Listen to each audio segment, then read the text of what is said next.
भगवान की शरण में हो जाना, अंदर से भगवान की शरण में हो जाना। जब हम मूर्छित होते हैं तब हम कुछ नहीं कर सकते, जब हम भारी विपत्ति में बुद्धि चकरा जाती तब कुछ नहीं कर सकते, कई ऐसी दुख की परिस्थितियां आती हैं जिसमें हम कुछ नहीं कर सकते।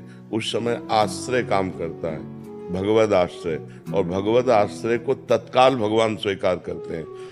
सुग्रीव जी ने जब भगवान की बाहुबल की रक्षा से किष्किंधा का राज्य प्राप्त किया, भगवान ने बाली को मारा, तो 4 महीने भगवान प्रवर्षण पर्वत पर रहे, एक दिन भी नहीं गया। भयवश ऋष्यमुख पर्वत पर प्राण छुपाए रहता था, भगवान के आश्रय से किष्किंधा का राजा बना, एक दिन भी दर्शन नहीं करने गया, ऐसी इनकी भक्ति थी, केवल आश्रय।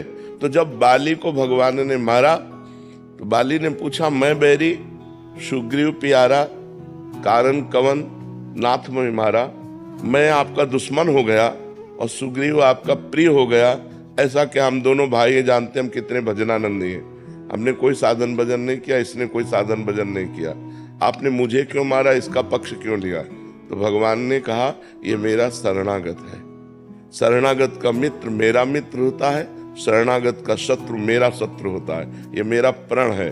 तो आश्रय मात्र से भगवत प्रीता प्राप्त होती है।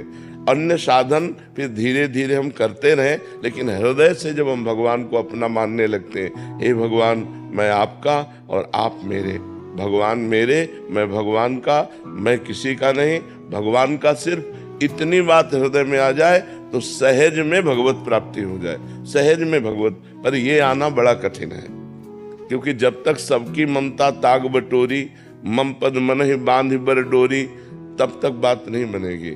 सबसे प्यार समेटकर एकमात्र भगवान के चरणों में जब तक अर्पित नहीं किया जाता, तब तक आश्रय पुष्ट नहीं होता।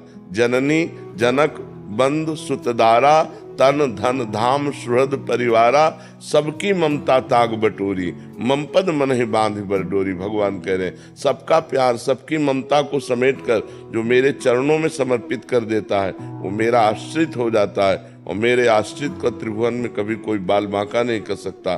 फिर उसके हृदय में भगवान की भक्ति के प्रभाव से शुद्ध ज्ञान प्रकट होता है, मायामल का नाश हो जाता है, वो मुक्त हो जाता है, भगवान के प्रेम को प्राप्त हो जाता है।